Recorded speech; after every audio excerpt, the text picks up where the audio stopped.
السلام علیکم ورحمۃ اللہ وبرکاتہ۔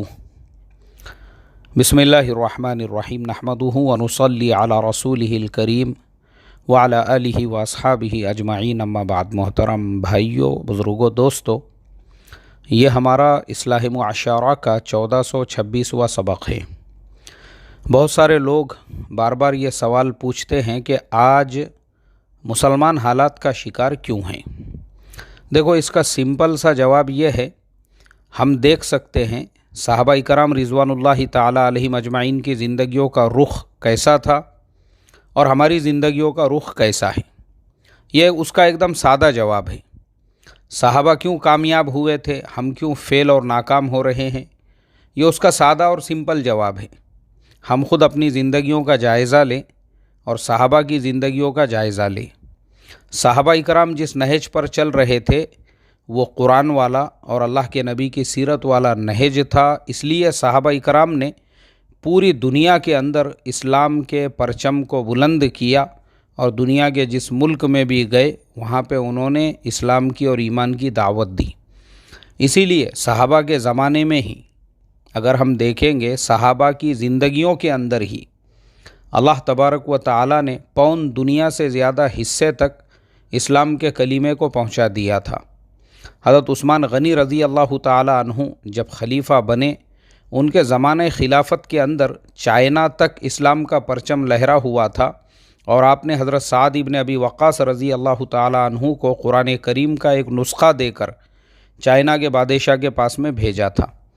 اسی لیے حضرت عثمان غنی رضی اللہ تعالی عنہ کے زمانہ خلافت میں قرآن کریم کو جو باضابطہ مرتب کیا گیا، جو ترتیب دیا گیا، جو جمع قرآن کا جو کارنامہ ان کے زمانے میں انجام پایا، وہ اسی لیے کیونکہ انہوں نے قرآن کریم کے نسخے تیار کرا کر دنیا کے مختلف علاقوں کے اندر اس کو آپ نے روانہ کیا۔ تو چائنا تک، چائنا کے بادشاہ کو حضرت سعد ابن ابی وقاص رضی اللہ تعالیٰ عنہ کے ہاتھوں سے قرآن کریم کا نسخہ دے کر آپ نے بھیجا۔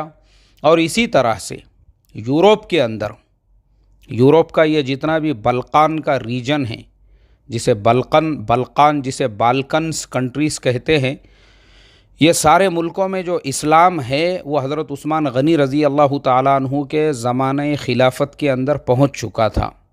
اور افریقہ تو حضرت عمر فاروق رضی اللہ تعالیٰ عنہ کے زمانے میں ہی ایمان میں داخل ہو گیا تھا۔ تو صحابہ جہاں پر بھی گئے، اور صحابہ کی زندگیوں میں اگر ہم یہ دیکھیں گے تو یہ پوری دنیا میں جو صحابہ اکرام گئے تھے اس میں سے اکثر علاقے وہ ہے جہاں پہ کوئی جنگ اور کوئی لڑائی نہیں ہوئی ہے۔ ایران سے آگے جنگ کا آپ کو جو ہے نا، جنگ کے واقعات آپ کو بمشکل ملیں گے۔ ایران سے آگے یعنی ایران فتح ہو گیا، اس کے بعد کے جو علاقے ہیں، خراسان کا علاقہ ہے، اس کے بعد میں جو ہے افغانستان، اس کے بعد ترکمینستان، قزاقستان، کرگزستان، ازبکستان، اور اس کے بعد چائنا تک، یہ پورے علاقے جو ہے صحابہ اکرام کے تجارت کا راستہ تھا۔ صحابہ اکرام ان راستوں سے تجارت کے ذریعے سے آتے جاتے تھے، اور انہی تجارت کے راستوں کو صحابہ نے دعوت کا میدان بنایا، اور تجارت کے ذریعے سے انہوں نے یہ پورے علاقے میں دعوت دیتے رہے۔ یہ علاقوں میں آپ کو جنگ کی کوئی تاریخ نہیں ملیں گی کہ ان علاقوں کے اندر کوئی جنگ ہوئی ہو یا ان علاقوں کے اندر کوئی ایسا واقعہ پیش آیا ہو۔ اس کے باوجود صحابہ اپنے مشن کے اندر لگے رہے، اور صحابہ اکرام جو ہے یہ پورے علاقوں میں دعوت دیتے رہے، تو پورے علاقے اسلام میں اور ایمان میں داخل ہو گئے۔ اسی لیے آج کی تاریخ میں اگر آپ دیکھیں گے تو مکۃ المکرمہ اور مدینہ منورہ میں آپ کو صحابہ اکرام کی قبریں اتنی نہیں ملے گی جتنی قبریں صحابہ اکرام کی عرب سے باہر ہے، یعنی عرب ملک سے باہر ہیں، سعودی عربیہ سے باہر ہے۔ جیسے جارڈن ہے تو جارڈن کے اندر 36,000 صحابہ اکرام کی قبریں ہیں۔ ایجپت ہے، مصر ہے، ہزاروں صحابہ کی قبریں وہاں پر ہے۔ سیریا ہے، ملک شام، وہاں پہ ہزاروں صحابہ اکرام کی قبریں ہیں۔ یہاں تک کہ اور آگے بڑھتے رہیں گے ایران وغیرہ اور اس کے بعد کے ملکوں کے اندر، تو ہم کو ہزاروں صحابہ کی قبریں ملتی ہے۔ پھر اس کے بعد میں ہم ترکی آتے ہیں تو صحابہ اکرام کے زمانے میں ہی حضرت ابو ایوب انصاری رضی اللہ تعالیٰ عنہ کی قبر آج بھی وہ ترکی کے اندر موجود ہے، یعنی وہ علاقے تک وہ دعوت لے کر پہنچ گئے۔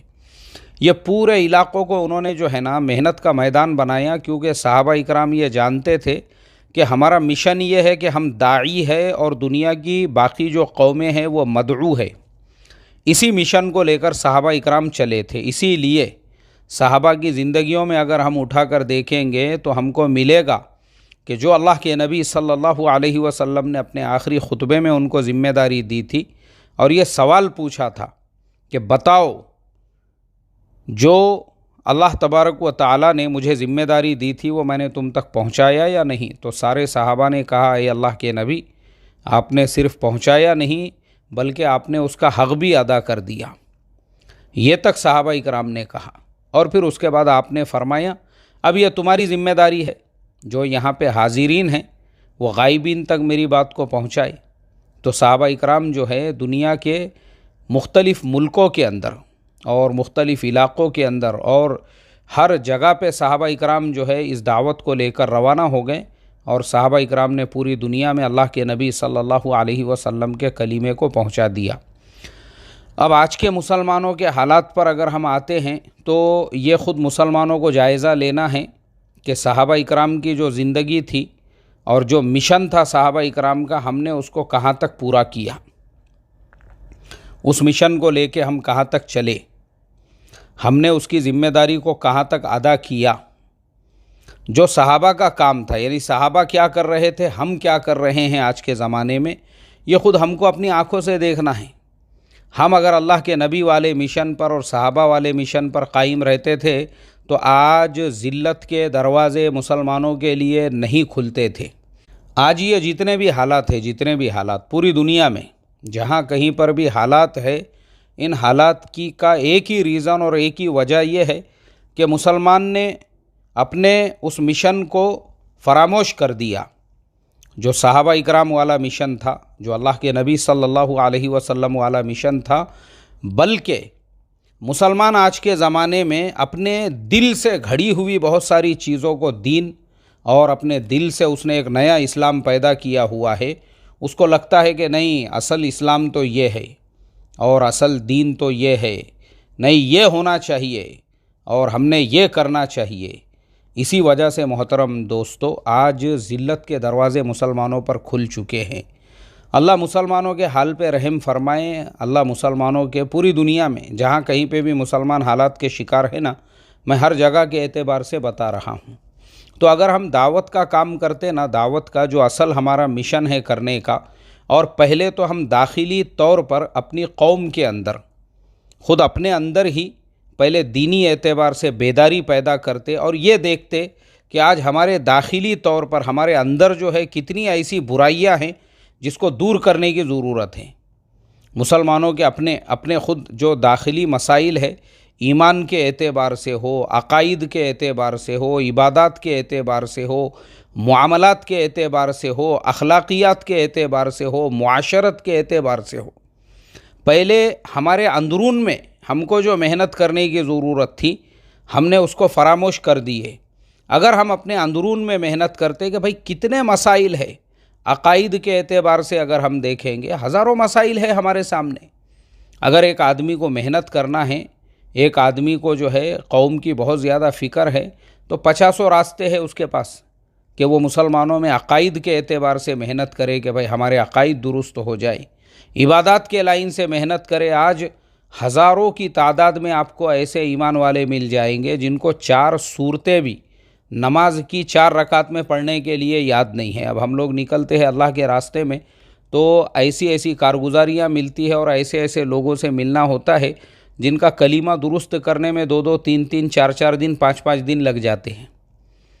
تو عبادات کے لائن سے یعنی ہمارے اپنے اندر کرنے کے کتنے کام تھے، اور معاشرت اور معاملات کے لائن سے، آج معاملات کی لائن میں ہم اتنے زیادہ نگیٹیو ہو چکے ہیں۔ اگر ہم کہیں پہ قرضہ مانگنے کو گئے تو لوگ ہم کو قرضہ دینا گوارا نہیں کرتے ہیں۔ لوگ ہمارے قرضے کو اپروول دینا جو ہے نا، اس کو اپروول دینے سے پہلے 50 مرتبہ سوچتے۔ کیونکہ ہماری امیج ایسی بنی ہوئی ہے معاملات کے لائن سے، کیونکہ ہم نے معاملات کے لائن سے امت میں دین زندہ ہی نہیں کیے ویسا۔ اور معاشرت کے لائن سے بھی اگر ہم دیکھیں گے یہی حال ہمارا ہے۔ ہمارے یہاں نکاح اتنے مشکل ہو چکے ہیں، ہم نے نکاحوں کو مشکل بنا دیا، میراث کے 50 مسائل ہے۔ تو اصل جو کرنے کا کام تھا محترم دوستو، وہ ہم اپنے مسائل کو حل کرنا چھوڑ کے، اپنے اندر دینی بیداری پیدا کرنا چھوڑ کر، اور اپنے جو داخلی مسائل ہے ان کو حل کرنا چھوڑ کر دوسری جگہ پہ جب ہماری انرجی لگانے لگے، اللہ تعالیٰ نے ذلت کے دروازوں کو کھول دیا۔ صحابہ والے راستے پر چلتے تھے، ذلت کے دروازے قیامت تک بھی نہیں کھلتے تھے۔ تو آج جن حالات کا مسلمان شکار ہے وہ صحابہ والے نہج سے ہٹنے کی وجہ سے اور سیرت والے نہج سے اور راستے سے ہٹنے کی وجہ سے۔ بس اللہ تعالیٰ سے یہی دعا کرتا ہوں، اللہ تبارک و تعالیٰ ہم کو صرف یہ احساس پیدا کرا دے کہ ہم داعی ہے اور دنیا کی باقی قومیں مدعو ہے۔ السلام علیکم ورحمۃ اللہ وبرکاتہ۔